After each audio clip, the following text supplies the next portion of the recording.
Throughout history, there have been those who have tried to control the content of information that is made available to the people. Of all the different reasons for censorship, perhaps the most dubious rationale is the idea that it is for the benefit of society to control which voices may or may not speak within a society. According to their website, members of the Recording Industry Association of America account for 85% of all legitimate recording material available today. In order to maintain standing, members must follow certain compulsory guidelines set forth by the RIAA. Beginning in 1985, at the request of the Parents Music Resource Center, the association began placing parental advisory stickers on any album which might contain content which may be considered inappropriate by some listeners. The reason for these stickers was nothing less than a witch hunt on the PMRC's part. Music has often been a scapegoat for societal problems, as opposed to a response to societal problems. Mozart was considered obscene, jazz was called the devil's music, Elvis had his pelvis. In the 80s, pop music and heavy metal came under scrutiny by those who felt that the artists were deifying sex, drugs, and violence. The PNRC was not just any small-town committee. It was founded by some of the most powerful and influential women in D.C. at the time. The reach was so vast that by September of 1985, they were able to convince the U.S. Senate to listen to serious testimony in regards to creating a rating system for the music industry. From the beginning, it was apparent that the hearings would not be a discussion about the merits of freedom of expression. Instead, it became an attack on so-called porn rock. In opening, Senator Hollings claimed that it had no redeeming social value, called it outrageous filth, and claimed that if he could find some way constitutionally to do away with it, he would.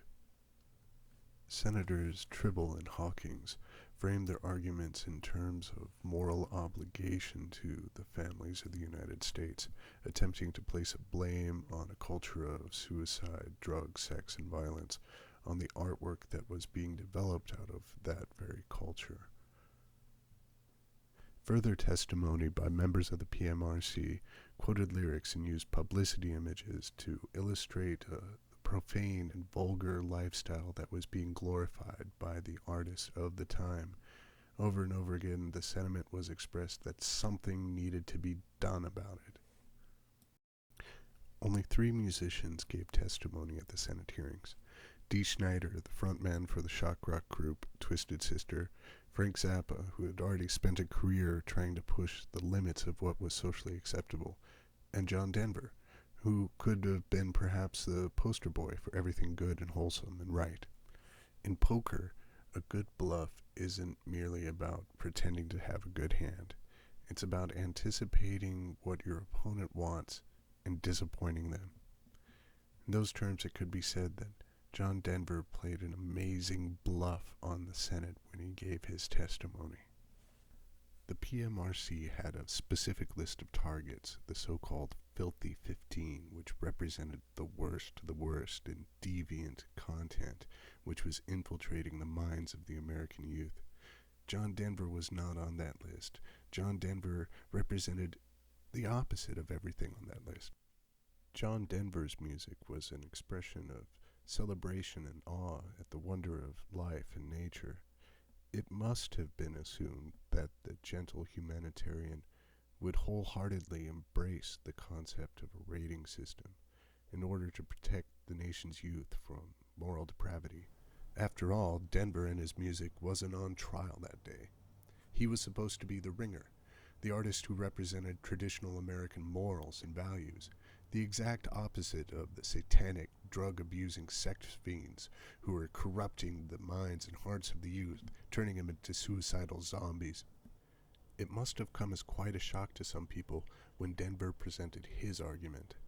After politely thanking the committee for being allowed to participate and acknowledging the explicit nature of some of the music in question, Denver condemned the entire rating system as censorship, something he strongly opposed. Denver couldn't speak long because of an appointment with NASA immediately following his testimony, so he spoke directly to the subject of censorship. He established authority by describing his own experiences with the song Rocky Mountain High in the movie Oh God, and he questioned the judgment of any potential panel that would be responsible for interpreting the work of artists. Denver contrasted self-discipline, an effective way of dealing with morally questionable material, against discipline enforced by the government or self-appointed watchdogs of public morals as suppression and not tolerated in a democratic society. He invoked images of Nazi Germany, saying that suppression begins in the mind with the censorship of the written or spoken word. Denver went on to conclude that the graphic and profane imagery depicted by some types of music wasn't so different than the graphic and profane imagery that was on the news every night.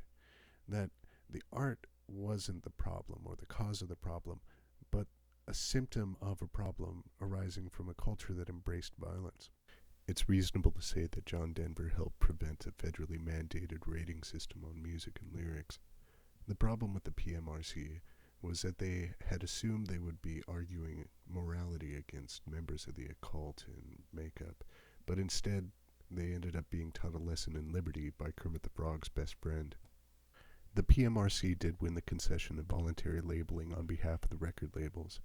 However, the tipper sticker, as it became to be known, did more to increase sales for some albums. Modern digital media has made physical packaging and therefore the sticker anachronistic, as physical albums are only bought for aesthetic reasons. In the almost 30 years since those Senate hearings, some things have changed, while some things sadly have remained the same.